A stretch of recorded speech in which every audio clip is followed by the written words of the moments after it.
Salut à tous et à toutes et bienvenue sur la chaîne d'SPN.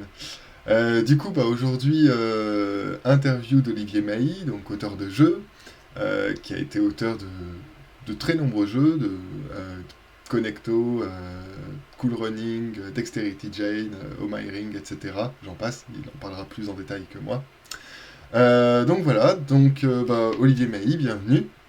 Euh, Est-ce que tu veux nous parler un peu de toi, de qui tu es, qu'est-ce qui t'a amené dans le monde de la création du jeu de société Ah ouais, je suis là pour ça, je pense. Donc, je vais parler un petit peu de mon parcours. Voilà, je vais essayer d'être assez rapide quand même. Moi, à la base, je suis prof de PS. Donc, j'ai été prof pendant plus de 15 ans, 17 ans.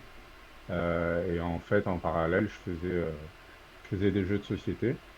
Et puis bah, maintenant, je ne fais que des jeux de société. Et puis voilà, j'essaye de vivre de cette passion maintenant. Et puis voilà, c'est pas encore gagné, mais ça vient au fur et à mesure, ça. Et bah, mon premier jeu est sorti en 2012. Voilà, c'était une année assez forte en émotion pour moi, surtout le mois d'avril, parce que j'ai mon premier jeu Ice Cube qui est sorti le 13 avril 2012.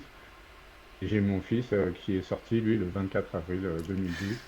Donc voilà, donc c'était une période assez riche en émotions. Mes deux bébés, quoi, qui sont sortis à ce moment-là. Voilà, et puis bah, par la suite, moi, j'ai continué à faire des jeux comme ça pour m'amuser, à traîner dans les festivals, etc. Et puis, j'ai un deuxième jeu qui est sorti en 2015, et Fall Animal chez Djeco. Et ensuite, bah, j'ai commencé à avoir d'autres jeux, plus à partir de 2018. C'est vraiment 2018 qui a commencé à être une année vraiment forte parce que bah, mon premier jeu Ice Cube a été repris par Ravensburger. Et j'ai gagné le Innospiel qui était fait pour la deuxième fois à Essen. La première année, c'est Magic Maze qui l'avait gagné. Et là, il y a eu énormément de médiatisation de tout ça. Donc, ça a été un moment assez incroyable, hein. Moi, c'est la première fois que j'allais à Essen en plus. J'avais été invité par Ravensburger.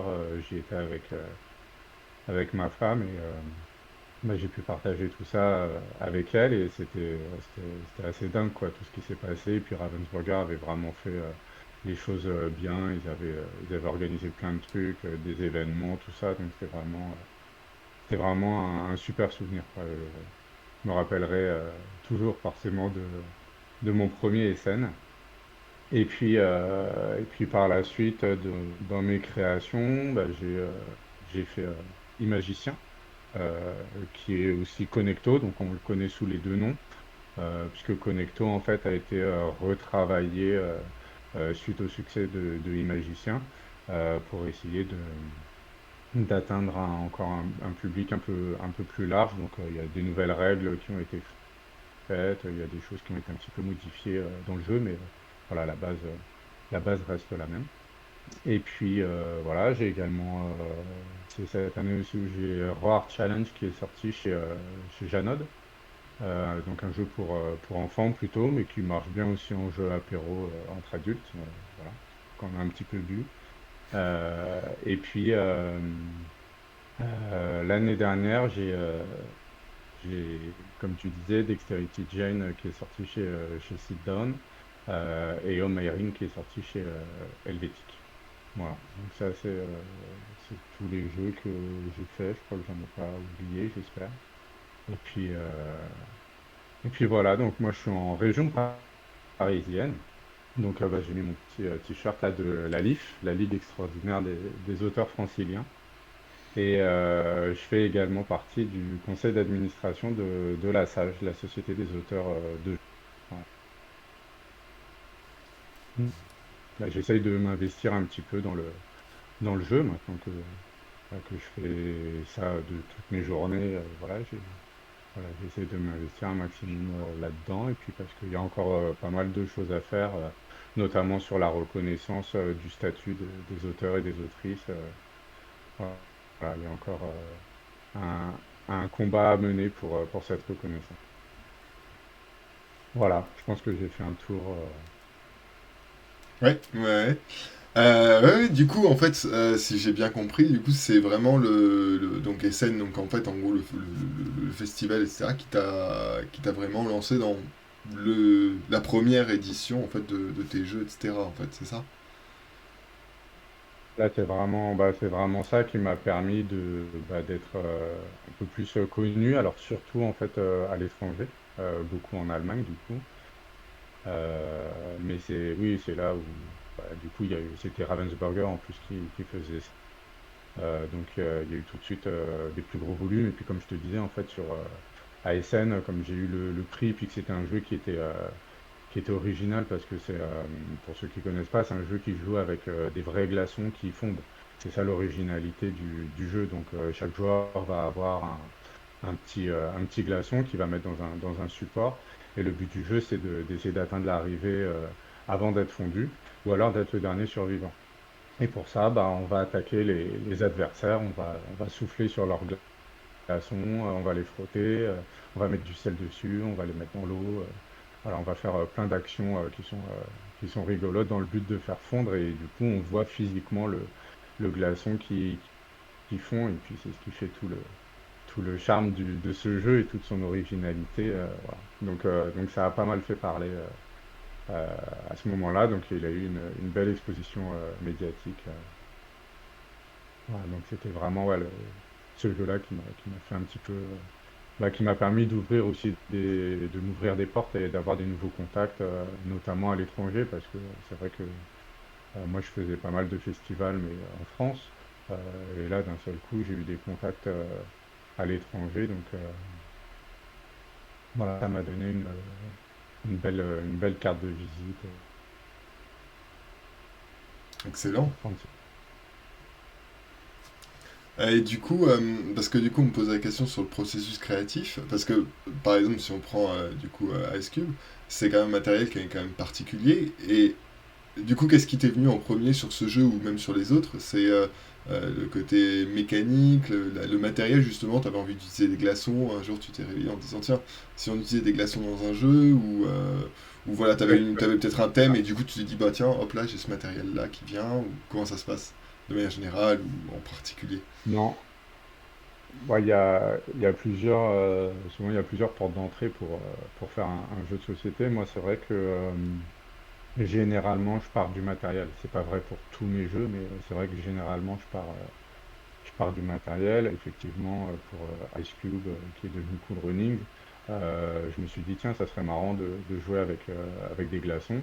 Et puis, bah, voilà, je me suis demandé comment est-ce qu'on pourrait jouer, quel pourrait être l'intérêt, etc. En plus, c'est tombé à une période où, bah, moi, en tant que prof de PS, je me suis fait une fissure au ménisque. Donc, en fait, j'ai été opéré, j'ai été immobilisé pendant un peu plus d'un mois. Donc, bah, au lieu de tourner en rond à rien faire, bah, j'en ai profité pour travailler sur mon jeu et puis m'amuser. Et puis, bah, en tant que prof de PS, j'avais des chronomètres sous la main, donc j'ai pu chronométrer le temps de fonte des glaçons dans différentes situations, tout ça. Il faut savoir qu'un glaçon, si on le laisse à l'air libre, si on le laisse à l'air libre, voilà, qui fait, on va dire, une vingtaine de degrés dans la pièce, un glaçon, si on n'y touche pas, bah, il peut rester plus de 20 minutes jusqu'à une demi-heure selon sa taille. Voilà. Et dès qu'on va commencer à le mettre dans un liquide, ou on va commencer à le réchauffer selon justement les attaques. Bah, c'était ça que j'ai travaillé après, les différentes attaques sur le glaçon. Il va fondre différemment. Donc, voilà. J'ai fait mes petites expériences. Je sais que toi, tu es dans la recherche, dans la chimie. Donc, moi, j'ai fait mon petit chimiste, justement, avec mes glaçons pour travailler ça. Mhm. Donc, voilà. Donc, c'est vrai que bah, moi, je travaille plutôt sur le matériel. Pareil pour Omai Ring, je suis parti des anneaux, en fait, qu'on va se passer de doigt en doigt. pour Dexterity Jane, je me suis dit, bah, qu'est-ce que j'ai sous la main? Ah bah, j'ai des doigts, bah, qu'est-ce que je peux faire avec mes doigts, en fait, qui me permettrait de me trouver dans des situations un peu difficiles. Donc, avec un outil qu'on utilise au quotidien, qui vont être nos doigts, bah, on va se rendre compte que, en ayant certaines contraintes, on va se retrouver en difficulté avec nos propres doigts. Il y a des choses qu'on va avoir du mal à faire. En plus, il faut bien observer les cartes. Donc, euh, donc c'est vrai que je pars souvent du matériel. Le thème, c'est vrai que c'est pas le premier truc qui me fait rentrer dans un jeu. Voilà, ça peut être, d'autres jeux, c'est plus la mécanique, mais souvent c'est le matériel ou la mécanique et rarement le thème. Ok, du D'ailleurs, coup. je bloque sur un jeu où je Oh, suis rentré par le thème en premier et je galère en fait à le développer, mais c'est pas d'accord. grave. On peut en savoir un peu plus sur le projet ou c'est encore en réflexion? Bah, oui, moi, en fait, c'est l'univers de la plongée en fait qui me plaît beaucoup. Enfin, quand tu plonges, je trouve que tu es dans un autre univers. En fait, tu es vraiment dans un autre monde. Tu vois les choses différemment, tu entends les choses différemment, etc. Et puis, c'est cet univers-là qui me plaisait. Donc, voilà, je voulais essayer de retrouver un petit peu des sensations, on va dire comme ça, autour du jeu. Et puis, avec certaines contraintes, du coup, qui viendraient. Qui serait lié comme si on était en train de plonger. Voilà. Mais pour l'instant, c'est pas encore bien abouti. En plus, j'ai travaillé avec un copain à moi qui adore les jeux de société, mais qui n'en fait pas, et qui lui est plongeur. Donc justement, j'ai travaillé avec lui pour essayer vraiment de retrouver bah, un maximum de sensations dans la plongée. Mais bah, c'est un peu le problème, comme c'est un pote aussi c'est un pote d'enfance, on était au lycée ensemble. Euh, on a du mal à travailler quand on se voit, c'est assez compliqué. Et puis quand on se voit, des fois il y a les enfants aussi, tout ça, donc voilà, c'est pas toujours le meilleur moment pour travailler. Mhm. Mm. Et du coup, j'étais en train de me dire justement, bah, t'as Cool Running qui est avec les histoires de glaçons que tu fais fondre, etc. Comme tu as dit, tu as fait des petites expériences. Il y a Connecto, bah, typiquement, on doit quand même relier des objets, etc. entre eux, donc un truc d'observation, etc. Est-ce que quand tu crées tes jeux, tu penses aussi au côté un peu didactique de ton jeu à la fin, en fait, ou vraiment, toi, tu veux un truc ludique et puis après, bon, bah, ça devient didactique. Mais voilà, c'est secondaire. Ou, Ouais, alors moi je fais surtout des jeux, enfin, des jeux pour m'amuser. Déjà, il faut que moi ça me plaise et que je m'amuse, sachant que moi je suis pas un gros joueur. Euh, voilà, j'aime pas jouer aux jeux qui sont trop longs, ou trop stratégiques, tout ça. J'ai du mal à rentrer dans ces jeux-là parce que voilà, ça ne m'attire pas spécialement. Et puis parce que certainement par manque de temps, parce que généralement c'est où il faut jouer quelques heures et puis il faut jouer quelques parties avant euh, de connaître vraiment le jeu et de pouvoir vraiment aussi l'apprécier. Donc, tant- ouais, ça m'attire pas plus que ça. Donc, je fais des jeux, moi, qui me plaisent. Donc, ça va être plutôt des jeux enfants où j'essaie de faire en sorte que les parents puissent s'amuser autant que les enfants et qu'ils soient pas obligés de sous-jouer pour être avec les enfants et se mettre au niveau des enfants. Donc, j'essaye, quand je fais des jeux, d'avoir là aussi, moi, en tant que parent, des jeux que j'apprécierais faire avec mes enfants. Et j'ai mes cobayes aussi sous la main, donc ça, c'est pas mal. Puis, et puis après, il y a des jeux qui deviennent, on va dire, un peu plus peut-être éducatifs, tu voulais dire, oui. didactiques. Voilà, après, il y a beaucoup de jeux, on peut le détourner de cette manière-là. Mais en tout cas, c'est pas mon aspect premier. Mon aspect premier, c'est pas.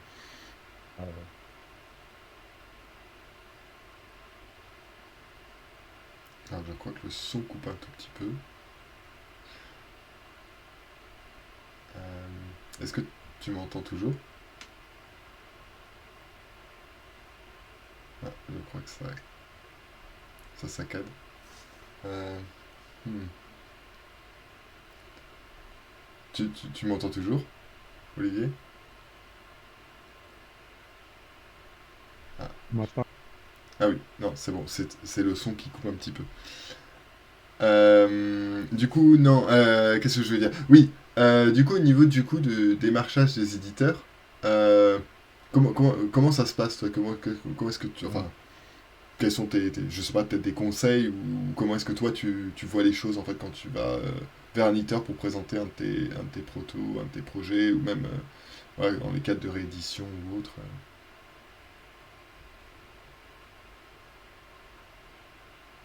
ça se passe bien.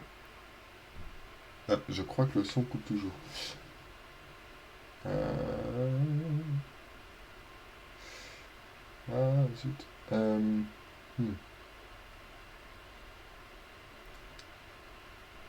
Ok. Ah, c'est bon, là je t'entends.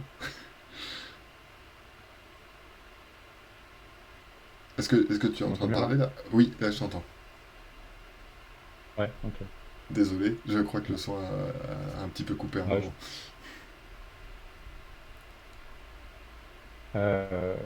du coup, je te disais que comme ça fait une dizaine d'années là que je suis dans le milieu, euh, je commence à avoir pas mal de contacts avec les éditeurs. Ils commencent à me connaître, à connaître mon travail aussi. Donc ça, c'est forcément plus facile quand tu veux les démarcher. Et puis, ben, quand je vais en festival, puisque je fais quand même pas mal de festivals, euh, à chaque fois, je vais les voir pour leur présenter mes nouveaux protos. Donc évidemment, ça passe par la case, j'envoie un mail pour dire que je serai à tel festival et puis est-ce que tu as un créneau à me proposer? Je peux déjà parler un petit peu du jeu ou quoi que ce soit, ça dépend des éditeurs. Et puis après, je vois avec eux, soit ils veulent en savoir tout de suite un peu plus parce qu'ils savent ils ont beaucoup de sollicitations et que, ils veulent vraiment déjà cibler les trucs. Voilà, après, les éditeurs, comme je te disais, ils commencent à me connaître, donc ils connaissent aussi un peu mon travail. Et comme moi aussi, je commence à les connaître, je sais ce qu'ils vont rechercher. Donc j'essaye de cibler. Enfin, évidemment, si on a un jeu enfant, on va pas les cibler des éditeurs qui font pas de jeux enfants ou justement, là, moi, c'est toujours la question que je pose quand je vais en rendez-vous, là, quand j'étais à Cannes dernièrement, par exemple. Je demande toujours aux éditeurs si ils restent un petit peu sur leur ligne éditoriale qui est là connue, ou si justement ils sont en train d'ouvrir, d'élargir un petit peu leur gamme pour savoir si moi j'ai d'autres choses que je peux leur proposer. Et puis voilà, il y a un éditeur qui me dit bah ouais là, on va essayer d'ouvrir une gamme un petit peu jeux enfants. Donc voilà, comme moi je fais des jeux enfants, et ben je sais que la prochaine fois je pourrais essayer de lui en proposer alors que je ne l'aurais pas proposé si j'avais pas eu ces informations-là. Donc, voilà, donc souvent moi c'est un rendez-vous en festival. C'est vrai que aussi depuis la période Covid, on fait pas mal de visio aussi. Quand on n'attend pas justement les festivals et qu'on veut prendre un rendez-vous un peu plus rapidement, on peut se permettre de faire des visios. Mais je fais surtout des visios avec les étrangers. Voilà. Mhm. C'est plus avec les étrangers que je vais faire des visios parce que je vais quand même moins à l'étranger parce que bah, évidemment tout ça, ça a un coût, c'est du temps, c'est de l'argent. Donc ouais, je peux pas me permettre de faire tous les festivals qui sont même dans le monde, hein, parce qu'il y en a tellement partout maintenant que on pourrait passer son temps à voyager. Mais, euh, mais je ne peux pas me permettre. Voilà. Ouais, ouais. Ouais, d'accord. Ok. Alors, juste pour rappel là, sur Twitch, n'hésitez pas à poser vos questions hein, dans le chat. Olivier sera ravi de répondre à vos questions, je pense. Euh, et du Oui. coup, comme ça fait un petit moment du coup que tu es dans le jeu, est-ce que tu as j'imagine que tu as déjà rencontré des écueils ou des trucs comme ça, et quels ont été ces écueils ou ces barrières, et comment est-ce que tu les as surmontés ou contournés ou autres? Ça dépend de pas mal de choses. Il y a des fois, tu peux proposer un jeu, mais qui est un peu trop différent de ce qui se fait et que bah, du coup, c'est un petit peu difficile pour un éditeur de peut-être d'aller dedans parce que il peut avoir peur aussi d'aller dans quelque chose qui existe pas trop, qui est un petit peu le cul entre deux chaises ou voilà. Donc ça dépend parce que enfin, moi j'essaye de faire des choses qui sortent un petit peu de l'ordinaire. J'essaye de me démarquer aussi un petit peu comme ça en faisant des choses un peu bah, différentes.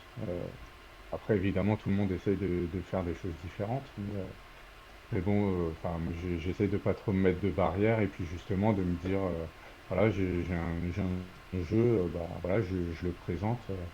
Euh, ce que ça plaît, ce que ça plaît pas, après c'est à voir. Et puis justement, tu peux avoir les retours parce qu'entre les joueurs qui vont jouer, qui vont trouver le jeu sympa, etc.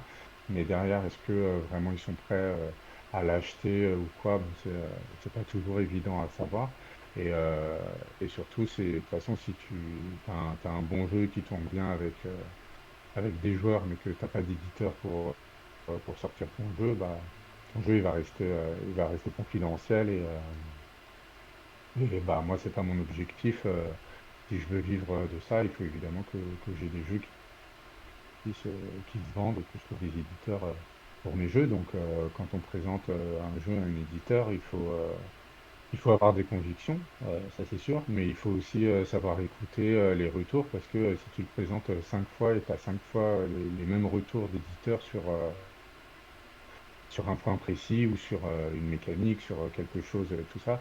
À un moment donné, il faut pas être borné non plus, et puis il faut savoir se remettre en question et puis retravailler dessus, soit tout de suite, soit moi il y a des jeux pendant 2 ans je les ai pas touchés parce que voilà je trouvais pas la solution, et puis à un moment donné, quand tu cherches un truc dans ton placard ou quoi, tu revois le proto et puis tu dis ah bah tiens ouais j'ai celui-là aussi, puis ou de toute façon, ça te reste toujours dans un coin de la tête. Et puis, à propos de rien, à un moment, tu peux avoir l'idée qui va te permettre de débloquer le truc. Donc voilà. Faut rester toujours à l'écoute. Et puis, enfin, souvent, les éditeurs ont un regard aussi très professionnel. Moi, j'ai déjà vu des éditeurs où, enfin, j'étais bluffé de la finesse de leurs remarques et sans avoir joué au jeu vraiment, juste avec une présentation que je leur avais fait, ils arrivaient tout de suite à vraiment se projeter et puis à anticiper des failles ou poser des questions qui étaient justes et tout ça. Donc, ouais, il y a vraiment des gens qui ont des remarques très très pertinentes. Il y en a qui vont avoir des remarques moins pertinentes ou des remarques qui vont être un peu plus générales sans forcément t'apporter de réponse, mais juste te dire ah bah là ça me bloque un petit peu.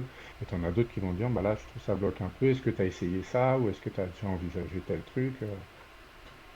Et du coup, c'est vachement constructif parce que tu peux soit tout de suite rebondir, soit alors après, bah, retravailler à la fin du festival sur ton proto ou à la fin du rendez-vous si tu étais en visio sur ton proto pour essayer de voir de nouvelles choses, quoi. Donc voilà. Ok. Et est-ce que le matériel a déjà été un point bloquant? Parce que, bah, enfin, je pense encore à Cool Running, parce que c'est un matériel, bon, tu vas me dire, ces petites coupes, mais ça a quand même un coût. Est-ce que tu as déjà eu ce genre de discussion avec les éditeurs au niveau du coût de certains Ouais. matériels? Ouais. Ouais, parce qu'après, bah, c'est ce que je te disais, c'est quand je fais un jeu, c'est vrai que bah, maintenant j'essaye de regarder forcément un peu plus au niveau matériel, au niveau coût, etc. Ce que ça pourrait faire pour que ce soit éditable. Mais, Mais j'ai des jeux, ouais, où bah, une fois par exemple, c'était à Ludinor, j'avais un jeu qui avait été sélectionné, puis qui s'était retrouvé parmi les 5 finalistes quand ils avaient fait l'annonce. Et c'était Cyril Blondel qui était sur scène et puis qui disait bon, bah, il y a Olivier qui nous a fait un jeu bah, qui est original mais qui est complètement inéditable. Et bon, bah voilà, c'est pas grave parce que c'est vrai qu'au niveau du matériel, tout ça, c'était un jeu qui aurait pu coûter, je sais pas, 80, 100 euros si tu utilisais le matériel que j'avais mis. Mais moi, à ce moment-là, c'était pas mon problème. Enfin, c'était pas une barrière pour moi. Avant tout, c'était le côté ludique que je voyais. Et puis, voilà, c'était pas éditable, ben c'est pas grave.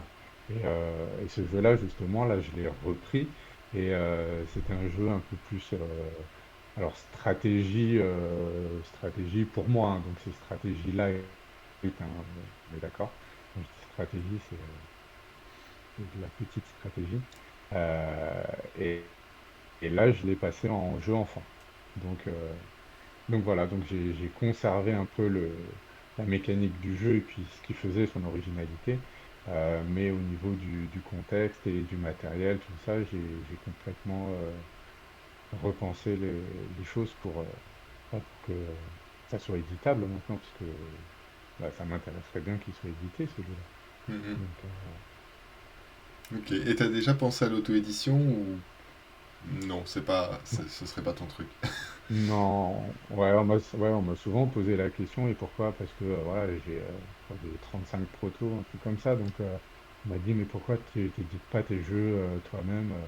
Et je dis ben non, en fait c'est un autre métier. Je me sentirais vraiment pas capable de faire ça. Et puis ça touche à des compétences particulières, des compétences que j'ai pas, et puis des compétences enfin voilà, il faudrait prendre le temps aussi de développer, etc.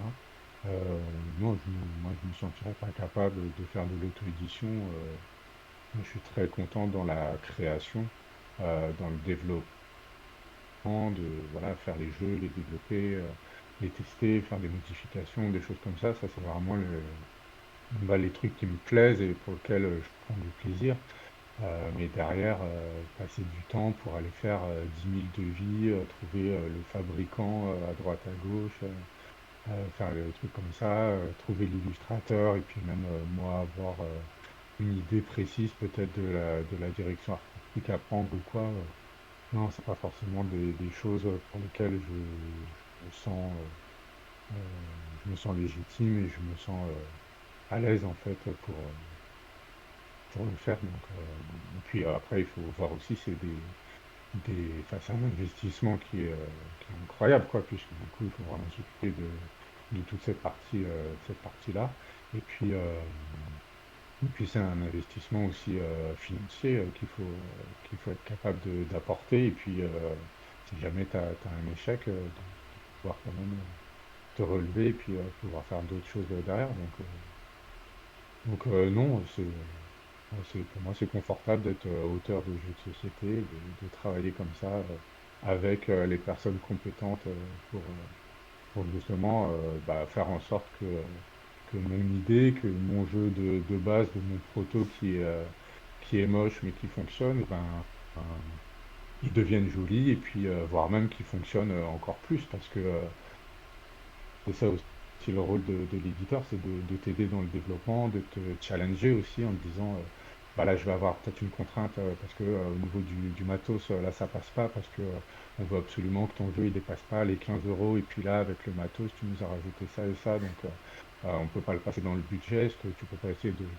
de repenser pour que on n'ait plus besoin de tel ou tel matériel ou de trouver une version qui soit jouable à deux en plus ou un autre mode de jeu ou de trouver des trucs et tout. Donc ça c'est intéressant. Ou même dans l'idée de base, enfin, moi j'ai adoré travailler par exemple avec Claude Lucchini de Blam sur ce qui est devenu donc Imagicien et Connecto par la suite parce que au niveau des échanges euh, c'était incroyable quoi. C'était vraiment j'avais une idée, il avait une idée, puis on rebondissait sur ce que l'un et l'autre on disait pour trouver des solutions et puis vraiment faire évoluer le jeu.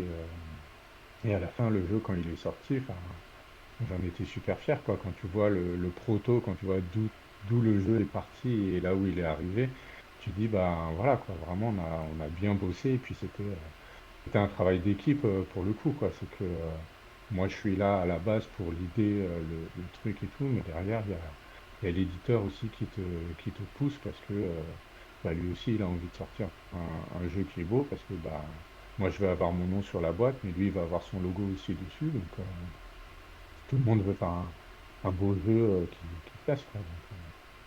Donc voilà, c'est vraiment un travail d'équipe. Et puis, il faut penser à l'illustrateur. Là, par exemple, c'est Claude qui a trouvé euh, Guillaume Bernon qui a fait donc Imagicien et puis qui après est resté un peu chez Blâme pour faire les cartes Aventura notamment. Il a fait pas mal d'illustrations pour ces jeux. Euh, et puis bah, c'est ça qui permet de sublimer le jeu parce que la boîte elle est juste magnifique quoi. Voilà, c'est vraiment un travail d'équipe. Hmm. Et du coup, tu es généralement fortement impliqué dans ce travail-là, du coup. Ouais, La question. ouais, moi j'aime bien. Enfin, je sais qu'il y a des auteurs qui, quand ils signent, après, ils disent, bah, c'est bon, vous avez mon jeu maintenant. Enfin, débrouillez-vous entre guillemets quoi. Mais moi j'aime bien suivre mes jeux, le développement. Voilà, même si après sur la partie, comme je te disais, illustration, tout ça, c'est pas moi qui m'en occupe, mais j'aime bien quand même enfin savoir comment ça évolue et puis éventuellement donner aussi mon avis ou parce que des fois je peux avoir des idées quand même, un ressenti ou voilà des choses comme ça. Mais ouais, j'aime bien suivre mes projets puisque comme je te dis, derrière, il y a mon nom sur la boîte, donc mon jeu, j'ai envie d'être fier du jeu qui sort, quoi. Mhm. Après, on ne sait jamais le succès qu'il va avoir, mais en tout cas, d'être satisfait du travail qui a été fait. Au moins, il est sur les étagères des boutiques. Mais oui, non, c'est vrai que parfois aussi, c'est alors, soit l'auteur qui, justement, veut pas être impliqué parce que, bon, il a fait son jeu et puis voilà, c'est l'éditeur qui se débrouille. Parfois aussi, c'est l'éditeur qui veut pas nécessairement que l'auteur s'implique plus parce que bah, il considère que son travail est terminé. Donc, toi, un éditeur qui fait ça, ce serait un non ou ce serait un bon peut-être parce que tu sais que c'est un bon éditeur ou. De toute façon, tu signes toujours un contrat. Euh, Dans le contrat, généralement, c'est noté que l'éditeur qui aura le dernier mot de toute façon sur les illustrations, sur le nom du jeu, tout ça. Mhm. Après, toi, tu peux te donner ton avis, en tout cas, tu peux voilà, avoir des actions là-dessus. Et puis, si tu montres que vraiment ça t'embête, si c'est comme ça et tout, bon, l'éditeur, il veut quand même que le jeu il plaise à tout le monde parce que enfin, si moi, il y a un jeu qui sort à moi qui me plaît pas forcément dans tout ce qui va être promotion, etc., je vais être moins impliqué aussi que si c'est un jeu pour lequel tu es vraiment content, quoi. Mhm. Donc, moi, après, moi, j'ai jamais eu de problème avec les éditeurs par rapport à ça, mais voilà. En tout cas, sur les règles, de toute façon, tu dois donner ton accord au compteur pour valider les règles, parce que là, ça touche vraiment, là, c'est pas juste de l'habillage, du packaging, c'est vraiment le cœur du jeu, quoi. C'est ta mécanique, tout ça, donc là, il faut que tu sois d'accord dessus. Mhm. Et Alex pose la question de quand tu présentes un jeu à un éditeur, c'est plus souvent un jeu abouti où il peut y avoir souvent ce développement à continuer. Alors, j'ai envie de dire, ça dépend. C'est vrai qu'il y a des fois où j'ai présenté des jeux où, par exemple, j'ai eu l'idée assez peu de temps avant le festival, par exemple. Mais je sais qu'il y a un truc que j'ai réussi à trouver un truc qui peut faire mouche, en fait, qui peut vraiment intéresser. Et à ce moment-là, voilà, j'ai pas peur de le présenter à un éditeur. en essayant de faire le truc quand même le plus propre possible et que ça reste jouable. Enfin, il n'y a pas non plus tout à développer, c'est pas juste.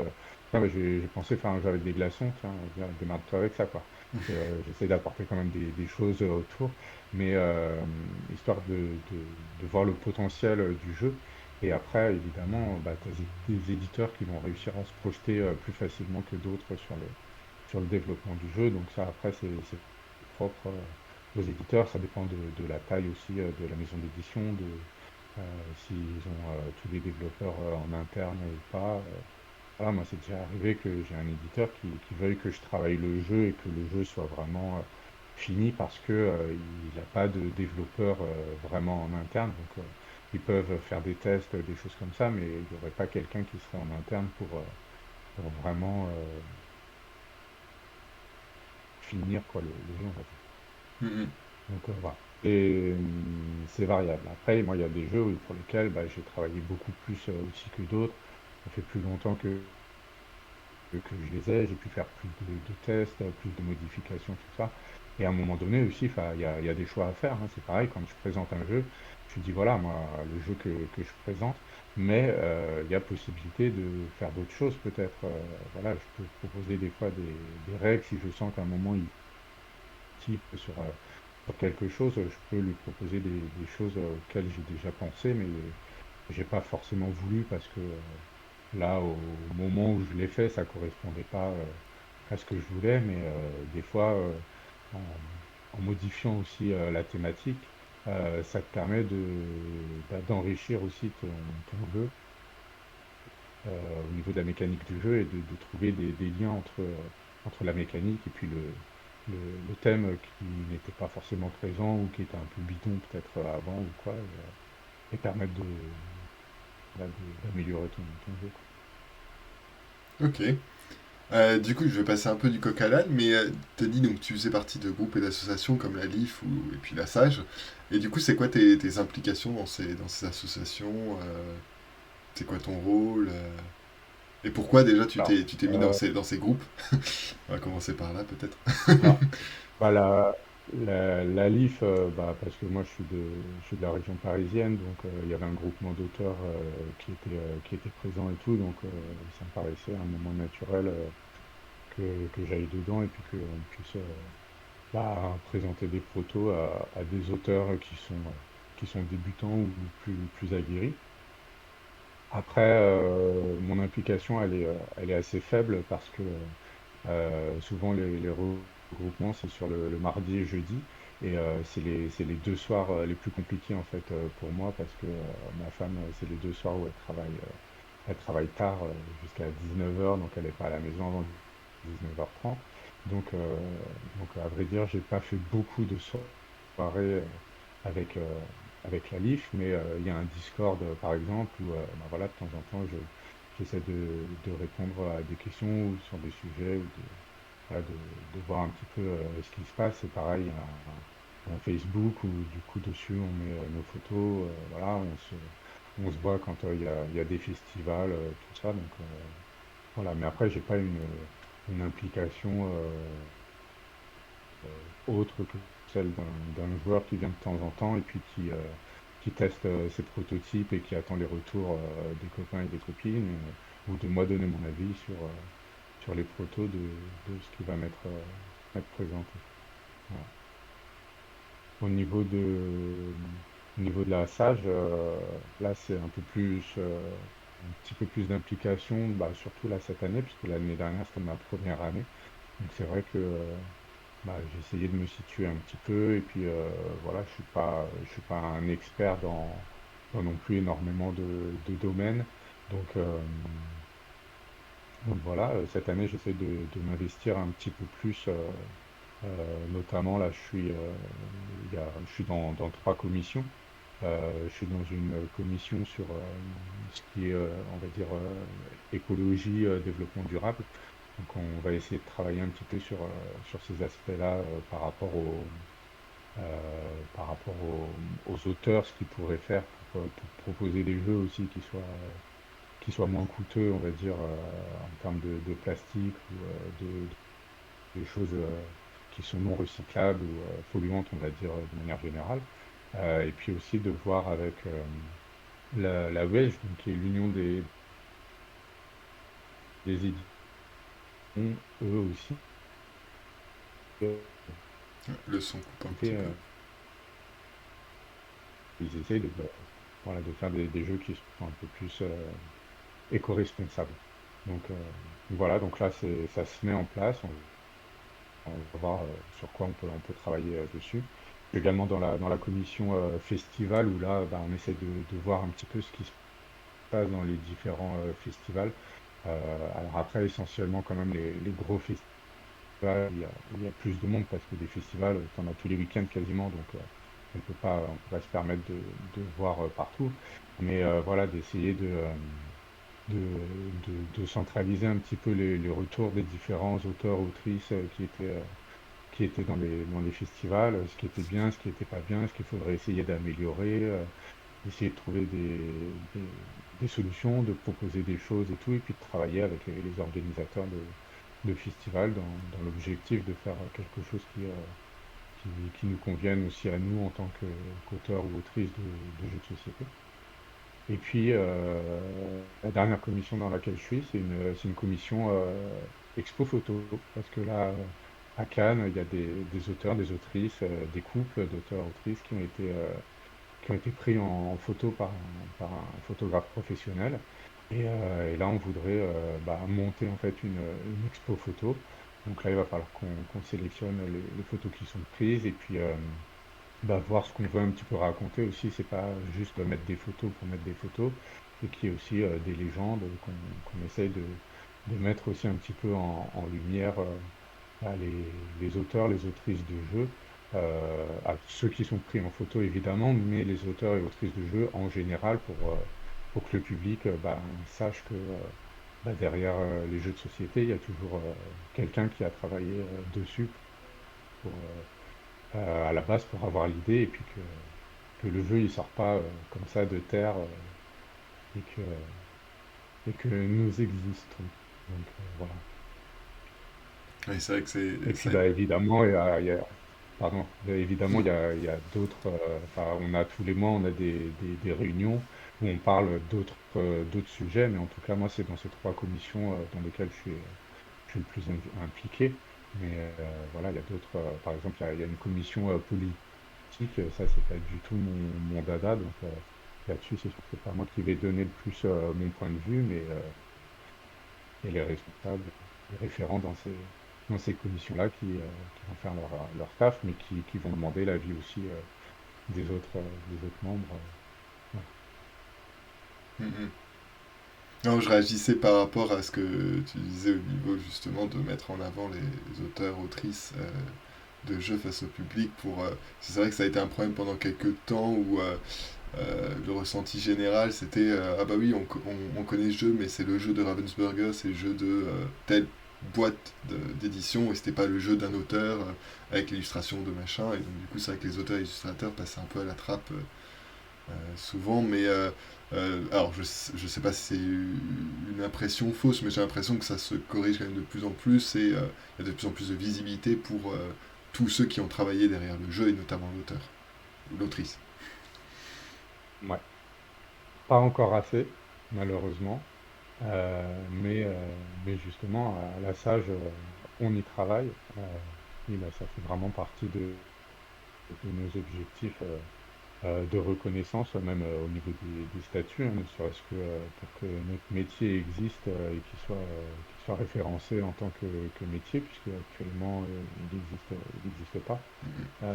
Donc voilà, on nous prend nos cotisations, tout ça, hein, ça il n'y a pas de problème, mais on fait un métier qui n'existe pas, qui rentre dans aucune case. Donc voilà, et puis on essaie de militer un petit peu pour que le jeu de société soit reconnu comme un objet culturel, voilà, et puis qu'on puisse avoir cette reconnaissance-là qui peut avoir bah, des impacts divers qui vont permettre bah, aussi un essor du jeu de société, une reconnaissance aussi différente du jeu de société. Voilà, après. tu disais là, effectivement, les auteurs, les autrices, ils commencent à être moins, nous on dit, invisibilisés. euh, Parce que bah, on essaie de travailler dessus. Et puis pareil, on travaille avec les éditeurs en leur faisant remarquer que ben, quand eux ils mettent leur logo sur la boîte du jeu, par exemple, ça paraît logique que le nom de l'auteur et effectivement de l'illustrateur et de l'illustratrice soit également noté parce que ça fait partie du boulot et c'est le travail qui a été fait en équipe. Donc les trois noms devraient figurer. Euh, non, c'est pas encore systématique. Donc voilà, on essaie de faire en sorte que ça le devienne et en fait que ça soit finalement logique. Parce que enfin, quand tu regardes par exemple on n'en est pas là, on est loin d'être là, mais quand tu vas dans une librairie ou tu vas acheter un livre ou quoi, il y a des fois tu vois le nom de l'auteur ou de l'autrice du livre avant de voir le nom du livre vraiment quoi. Parce que bah voilà, ils ont une autre reconnaissance et voilà. Alors, ça commence un peu à arriver avec certains jeux, On n'en certains arrivera jamais auteurs, mais ouais. finalement. Mais oui, c'est vrai que c'est pas la même, il n'y a pas la même histoire derrière et tout, mais non, ce serait bien si ça en arrivait là, à 100%. Mais ouais, ouais, ok. Et du coup, concrètement, enfin, quelles sont les actions que vous faites pour justement bah, il y a par exemple cette histoire d'exposition de photos et avec peut-être voilà, une histoire derrière, etc. Mais parce que du coup, il y avait eu par exemple, il y avait eu la suggestion à une époque, mais je sais pas si c'est encore d'actualité, mais d'un petit logo auteur responsable pour les boîtes d'édition ou autre. Est-ce qu'il y avait d'autres, peut-être que je suis complètement Ah, hors date, mais ouais, il y a au niveau politique, par exemple, il y a des choses qui sont faites puisque là, il y a bah, notamment Benoît Turpin qui est le président actuel de la SAGE, bah, qui a des rendez-vous avec des politiques du coup, pour justement essayer de faire reconnaître ce statut de l'auteur ou de l'autrice de jeux de société. Donc là, ça fait partie des reconnaissances, on va dire, les plus importantes, puisque derrière, il y a beaucoup de choses qui vont certainement découler, quoi, si on arrive à avoir cette reconnaissance-là. Et puis après, c'est un travail, on va dire, un peu au quotidien, quand on voit aussi des, dans des catalogues, par exemple, que l'auteur n'est pas cité, bah, voilà, on essaie de faire comprendre aux personnes qui ont fait ce catalogue-là que bah, derrière, il y a des auteurs ou des autrices qui sont là et puis que à la base, quand même, le jeu existe parce qu'ils sont là et que c'est pas juste l'éditeur qui a fait le travail. Et pareil pour les illustrateurs, les illustratrices qui, bah, eux, ont un regroupement pour justement essayer, pareil, de militer sur ces mêmes problèmes-là de visibilité. Donc voilà, il y a plusieurs choses un peu au quotidien aussi qui sont là. On essaie de faire en sorte de montrer que, bah, qu'on existe et qu'on veut exister aussi aux yeux du public. Voilà. ouais, comme le remarque Diogo Femto là dans le chat, chez le grand public, quand tu dis Bruno Catala, on me sort, ah, ça me dit peut-être quelque chose, il y a du chemin encore. Donc oui, oui, il y a des noms qui sont connus, qui commencent à être connus du grand public. Après, évidemment, bon, c'est comme partout, évidemment, il y en a qui connaissent plus, il y en a qui connaissent moins, il y a les gamers, Ah enfin ouais. les board gamers, et puis il y a les non-board gamers. Mais ceci dit, c'est déjà bien, enfin, je pense, de mon point de vue, que si le grand public déjà commence à entendre quelques noms et, et qu'il y a un flash, quoi. Et en fait, ça devrait, ça devrait être une norme de dire que, il y a tel jeu, en citant le nom du jeu, c'est un jeu de tel auteur ou telle autrice, illustré par tel illustrateur, illustratrice, édité par. Mhm. Euh, c'est des choses qui me paraissent logiques. Après, si tu veux aller plus loin, tu peux aussi dire que c'est distribué par, si tu veux vraiment aller plus loin dans le truc.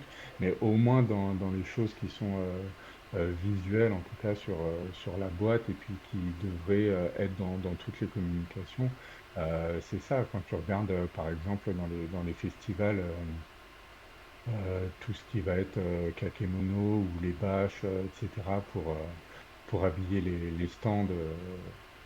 Ou faire la promotion en même temps ou quoi, bah souvent t'as le nom du jeu, tu as le nom de l'éditeur, mais l'illustrateur, l'illustratrice ou l'auteur, l'autrice sont pas souvent présents, quoi. Mm, mm. Donc, euh, donc ça, c'est un petit peu dommage parce que ça fait partie de la reconnaissance du travail qui a été effectué, quoi. Mm, mm. Alors, je sais pas s'il y a d'autres questions sur Twitch, mais est-ce que, du coup, en tant que pro dans la création de jeux, est-ce que tu as des conseils comme ça à donner, ou au moins un gros conseil à donner à des jeunes auteurs, à ceux qui veulent se lancer dans la création, ou à ceux qui se sont déjà lancés, mais qui ont du mal à démarcher les éditeurs, ou qui ont du mal à voir, enfin, ouais, à se lancer, quoi, dans, jusqu'au bout de l'aventure de la création de leur jeu, quoi. Bah, peut-être que la première chose, c'est déjà, il faut avoir confiance en ton jeu. À un moment donné, si tu veux espérer aller vers l'édition, c'est que tu te dis que là, ton jeu, il est bon et que il est présentable. À partir du moment où tu penses que ton jeu est bien et que tu es satisfait de ce que tu as fait, euh, enfin, il faut pas hésiter à aller voir les maisons d'édition parce que ce sont des humains en fait. Ils sont souvent très gentils. Enfin, il y a pas de problème et tout. Et ils sont pas, c'est pas le grand méchant loup qui vient te manger ou quoi. Enfin, moi j'ai de très bonnes relations avec les éditeurs et puis enfin, ça se passe bien. Ils sont aussi quand t'es un jeune éditeur ou quoi, ils vont être encore plus sympas, je pense, parce qu'ils savent que bah, tu as un stress ou que tu connais pas très bien et tout. Donc après, ils peuvent être plein de conseils aussi, justement. Et ce que je disais tout à l'heure, c'est qu'il faut être à l'écoute. Et qu'à un moment donné, bah, toi, tu vas avoir ta vision de la chose. Mais si tu vas avoir un éditeur, c'est que tu veux bien être confronté justement à une vision professionnelle et à une vision d'un jeu qui pourrait potentiellement être édité, être mis dans les mains du grand public. Donc, si un éditeur te dit quelque chose, faut pas le prendre forcément au pied de la lettre, mais en tout cas, tu peux écouter ce qu'il te dit. Et comme je disais tout à l'heure, si tu en as plusieurs qui vont te dire la même chose, à un moment donné, il va falloir travailler dessus. Mais voilà, il faut pas avoir peur d'aller en festival. Alors si on n'a pas de contact, tout ça, soit on passe sur les pages des sites internet, par les pages contact, et puis du coup on fait une petite présentation rapide de ce que c'est. On va faire un pitch en espérant bah, que ce soit un petit peu accrocheur, parce que tout de suite il va falloir aussi euh, bah, cadrer un peu le jeu en disant par exemple pour combien de joueurs c'est, quel type de jeu c'est, si c'est du coopératif ou pas, à qui ça s'adresse, l'âge, etc. Pour déjà que l'éditeur il sache si ça rentre bien lui dans sa ligne éditoriale et dans ce qu'il veut faire. Et ensuite, il faut essayer de mettre en avant l'originalité du jeu. Qu'est-ce qui fait que c'est pas un énième jeu qui existe dans cette catégorie-là et en quoi il peut se démarquer, voilà, de donner envie à l'éditeur d'en savoir plus. Et puis à partir du moment où il vous répond, il va peut-être vous demander soit de faire une visio, soit de prendre un rendez-vous sur le festival, soit d'envoyer les règles du jeu ou quoi. Donc il faut que vous soyez après voilà, réactif à ce niveau-là pour qu'il ait toujours en tête et puis voir ce que ça donne. Et puis, si vous n'avez vraiment pas de contact et que vous êtes en festival, n'hésitez pas à passer dans les stands et à demander bah, qui est-ce qui s'occupe de faire le sourcing, de regarder les protos, tout ça, et puis vous prenez des cartes, et puis après, quand vous êtes chez vous, bah, vous envoyez des mails, et puis et vous commencez à faire parler un petit peu de votre, de votre jeu comme ça. Voilà. Il y a autre chose aussi, c'est que moi, au tout début, là, avec mon jeu des glaçons, comme il avait une originalité aussi assez forte à ce niveau-là, j'avais peur, moi, d'en parler en me disant, ouais, mais ils vont me piquer l'idée ou quoi que ce soit. Euh, il faut savoir que ça se fait quand même rarement, parce que c'est aussi un petit milieu et que justement, en fait, plus vous allez montrer votre jeu, plus vous allez montrer enfin, vous allez avoir la paternité vraiment du jeu et montrer que c'est votre jeu et qu'il vous appartient et que si vous le présentez à plusieurs personnes, voilà, il y a, il y a moins de risques en tout cas que vous ayez des problèmes à ce niveau-là. C'est pas, voilà. Puis c'est un petit milieu, donc les choses vont se savoir. Et enfin, vu les droits d'auteur qu'on a, l'éditeur il n'a pas grand-chose à y gagner en fait, à nous squeezer comme ça, à vous piquer le jeu. Mm. Voilà. N'ayez pas peur. Et Parce qu'on ne peut puis, pas vraiment se protéger, quoi, mm. malheureusement. Et puis les contacts vont assez vite de ce que j'ai compris.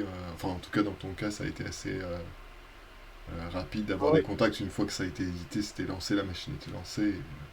Oui, et puis je te dis, enfin, ce sont des êtres humains, hein, donc enfin, voilà, ils sont aussi dans un métier où ils rencontrent des gens et tout, donc généralement ils sont contents. C'est sûr que si tu vas les voir et que tu leur présentes un jeu de loi amélioré, bon, voilà, tu risques de ne pas être forcément bien reçu, et puis ils vont gentiment te demander de, de partir parce qu'ils ont un autre rendez-vous ou quoi que ce soit, mais après, si toi, tu as un jeu que vraiment tu penses être sympa et un peu différent des autres, enfin voilà, l'éditeur, il sera aussi content d'avoir un jeu d'un nouvel auteur. Et puis enfin voilà, faut pas oublier que c'est Aurélien Nicolas, si je dis pas de bêtises, hein, qui est l'auteur de Top Ten.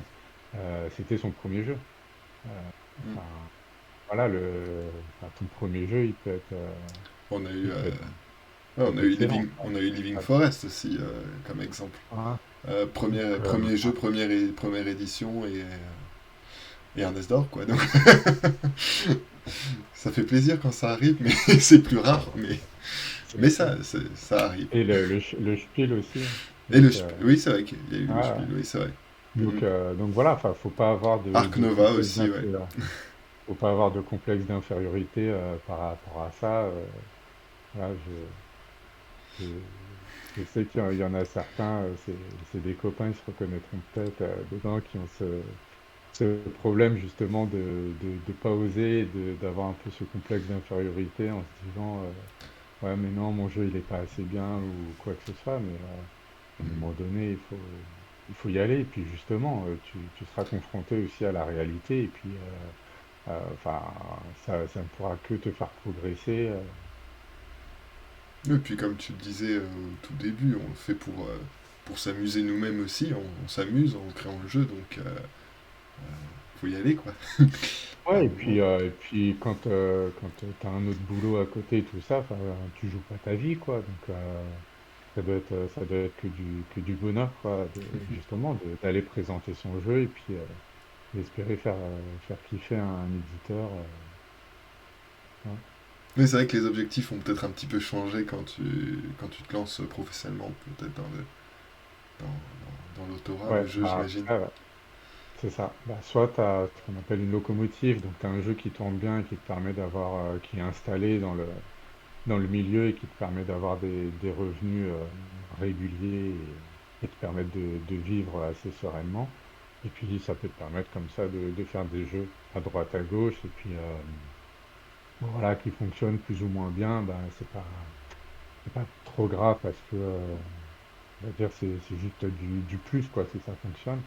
Mais après voilà, quand t'as pas de locomotive, c'est vrai qu'il faut avoir des jeux qui fonctionnent un petit peu et puis que t'aies un petit peu de régularité aussi dans des sorties qui vont te permettre d'avoir un nombre de ventes, on va dire un petit peu équivalent chaque année.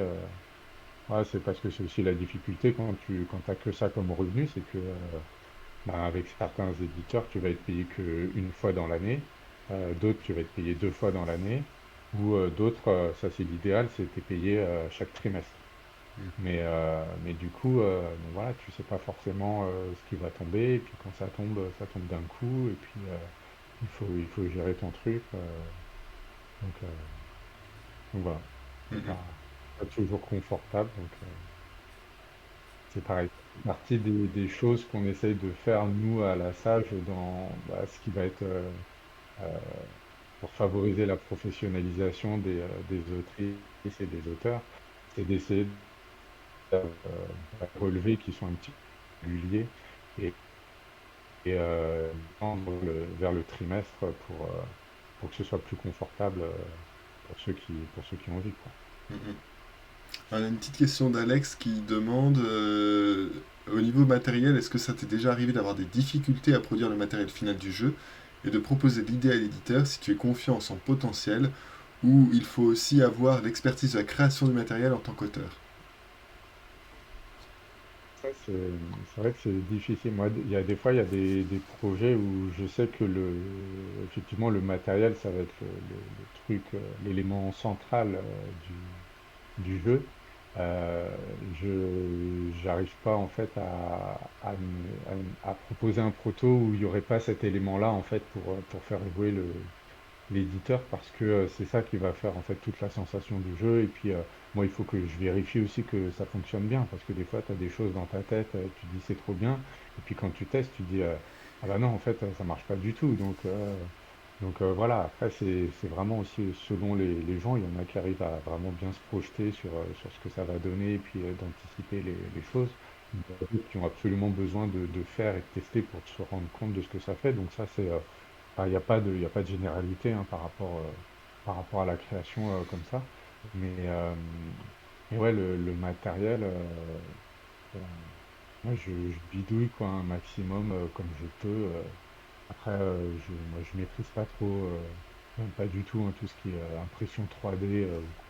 Ben, j'ai des copains qui sont sympas, donc des fois, je peux leur demander s'ils veulent bien m'aider à faire des petits trucs par rapport à moi j'ai bidouillé ou juste que j'ai griffonné sur un papier pour montrer ce que ça fait. Voilà, j'ai déjà fait ça. Enfin, moi, j'ai déjà, à un moment donné, payé quelqu'un qui faisait de l'impression 3D pour avoir les pièces que je demandais parce que je ne savais pas comment les faire autrement, quoi. Donc, voilà. Après, il faut pas se ruiner, quoi, pour ça non plus, quoi. Mais voilà. Le matériel, quand tu as un problème avec le matériel, c'est vrai que c'est frustrant. C'est frustrant. Mais après, peut-être que ça se tente, quoi, de dire à l'éditeur, voilà, ça c'est mon jeu, mais le matériel, là, je l'ai pas. Il faut aussi que lui soit en capacité de le faire. Donc, il faut aussi bien cibler l'éditeur, parce que c'est un peu spécifique, quoi. Hmm. Je sais Ok, pas si j'ai suffisamment bien répondu à la question. Enfin, faut pas hésiter. je pense que si, il n'y a pas eu Alex, de, de retour. Euh, Bah écoute, merci beaucoup. Je sais pas si tu as un petit mot pour la fin ou... Enfin, sauf s'il y a des questions qui arrivent entre-temps. Ouais, carrément. Il est très content de la réponse. Oui, du coup, je sais pas si tu as un petit mot pour la fin. bah non, je sais pas. Amusez-vous, quoi. C'est du jeu, donc enfin, voilà, faites-vous plaisir. Je pense que c'est la priorité quand vous créez un jeu. Et puis après, bah, voilà, lancez-vous. C'est un milieu quand même qui est plutôt bienveillant. N'hésitez pas à parler avec les gens parce que, enfin, voilà, il y a des gens qui ont plus d'expertise que d'autres et en général, ils partagent avec vous. Enfin, il y a pas de problème en fait. Enfin, je trouve en tout cas que les échanges entre les auteurs ou les autrices qui ont plus de succès, ils restent accessibles en fait. On n'est pas dans un monde où c'est star paillettes et les gens sont inaccessibles. Au contraire, je trouve que c'est l'avantage dans notre milieu, c'est que tout le monde reste accessible, même au niveau des éditeurs, les grosses maisons d'édition, les plus petites maisons, tout le monde reste accessible.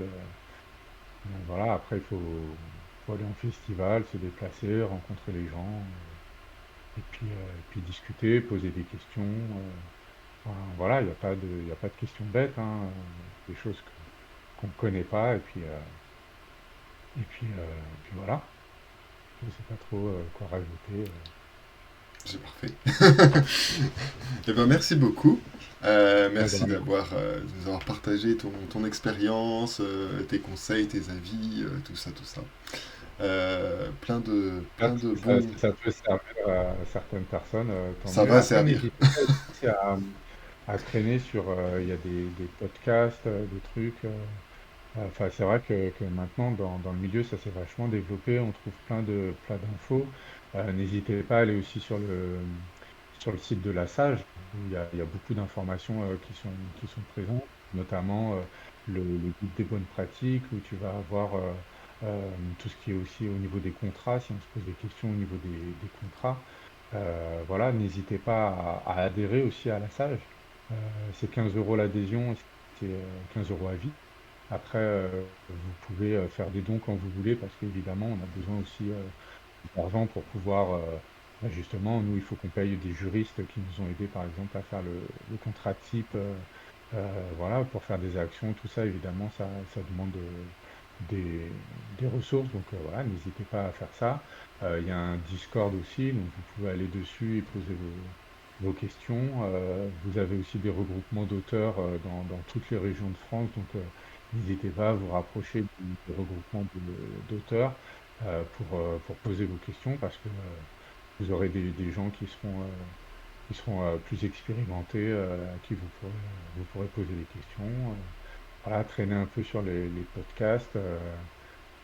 Il y a 6388 par exemple que moi j'ai vu sur Spotify, qui est fait par Théo Rivière et Zéphiriel, qui est très bien, où il y a c'est très bien expliqué, c'est très bien monté, c'est très agréable à écouter, je trouve. Et puis ça répond à plein de questions. Il y a des trucs, tout ça qui ont été abordés. Et voilà, enfin, maintenant il y a tellement de canaux qui sont possibles pour avoir des réponses. Voilà, faut pas hésiter à fouiner, ou sinon à poser les questions directement sur les différents festivals, Discord, etc. Voilà, Merci beaucoup. bah de rien. Et puis bien, merci à tous et à toutes d'avoir été là, d'avoir posé vos questions. Voilà. On se retrouve dimanche prochain pour la session amicale pour tester des protos. Et on se retrouvera aussi le 20 avril, jeudi 20 avril aussi, euh, à peu près aux mêmes heures, pour interviewer cette fois Vinciane Zaban et Aurore Desramons, qui sont des chercheuses au CNRS sur justement les questions du jeu de société, le jeu, le numérique et tout ce qui est donc justement au niveau de la création de jeux. Donc voilà, et ben, je vous souhaite à tous et à toutes une très bonne soirée. Merci encore Olivier pour tous ces excellents conseils Et à toi pour l'invitation. et ton partage d'expérience. Merci beaucoup. Bonne soirée, ciao ciao, à la prochaine.